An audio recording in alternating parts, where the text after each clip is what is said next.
Hi అండి. జీవితం అనేది ఎక్కడో చోట అదృష్టం అనేది ఉండాలి. అదృష్టం అనేది లేకపోతే అది బ్రతికిన ఒకటే, బ్రతకకపోయిన ఒకటే. నాలాంటి దరిద్రగొట్టిది అసలు బ్రతుకున్నా వేస్ట్ నన్నడిగితే. ఎందుకంటే చేసుకున్న భర్త అందినీ సుఖం లేదు. కన్న బిడ్డలందినీ "నువ్వొద్దు మాకు బాబోయ్" అంటున్నారు. ఎప్పుడెప్పుడు గెంటిచ్చేద్దామా అని కోడలు. ఇంకొకటేమో అల్లుడికి ఇవ్వాల్సింది ఇవ్వకపోతే కనీసం మొహం కూడా చూడనివ్వడు. ఎందుకండి ఇంకా బ్రతకటం దేని గురించి? ఇప్పుడు ఎవరికైనా నేను ఉపయోగపడితేనే నాతో మాట్లాడతారు. అది ఎవరైనా కానీ, బిడ్డలే కానీ, బంధువులే కానీ, ఎవరైనా కానీ.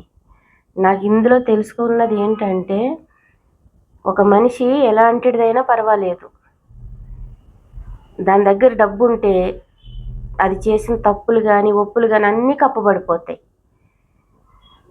దాని దగ్గర డబ్బైనా ఉండాలి, లేదా దాని నుంచి ఏదన్నా వచ్చేదైనా ఉండాలి దాన్ని యూజ్ చేసుకుంటానికి. అవేవి లేవనుకోండి, దాన్ని అసలు కనీసం అది బ్రతికిందా, చచ్చిందా, ఉన్నదా లేదా ఏముండదు. నేను ఇవన్నీ ఫేస్ చేశాను, ఇవన్నీని చూశాను నా లైఫ్లో. ఏమో అండి, ఎక్కడ సుఖం లేదు, ఎప్పుడు సుఖం లేదు. నేను చచ్చేలోపు సుఖం అనేది చూస్తానా అనేసి అది కూడా డౌట్గానే ఉంది. ఎవరికి కాని బ్రతుకు నాది, ఒంటరి బ్రతుకు.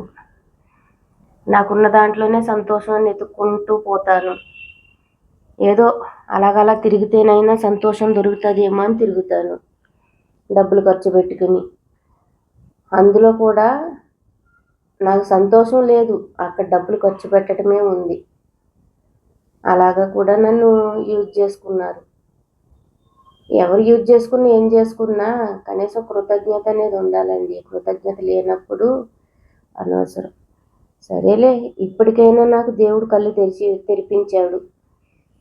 ఎందుకమ్మా గుడ్డి దానిలాగా ఇది అవుతున్నావు? కన్న బిడ్డలు కాదు, కన్న తల్లి కాదు, తోడబుట్టినోళ్ళు కాదు, మొగుడు కాదు, బంధువులు కాదు, ఎవ్వరూ కారు. నీ దగ్గర ఏదైనా ఉంటేనే నీ దగ్గరకు వస్తారు. ఇక్కడి నుంచైనా బుద్ధి తెచ్చుకుని ఉన్నంతలోనూ నువ్వు తిని ఉండు.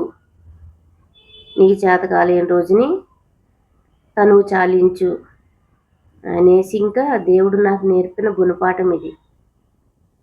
అందుకే వద్దు, ఎవరు వద్దు, ఏది వద్దు. మమ్మల్ని డిస్టర్బ్ చేయొద్దు అని కన్న పిల్లలు అన్న తర్వాత ఇంకెందుకు వెళ్తాను నేను పోను కదా, పోను. ఏ బంధాల దగ్గరికి నేను పోను, ఏ బంధువుల దగ్గరికి నేను పోను. నేను అందరికీ పెట్టాను, చూశాను అని నేను అనను.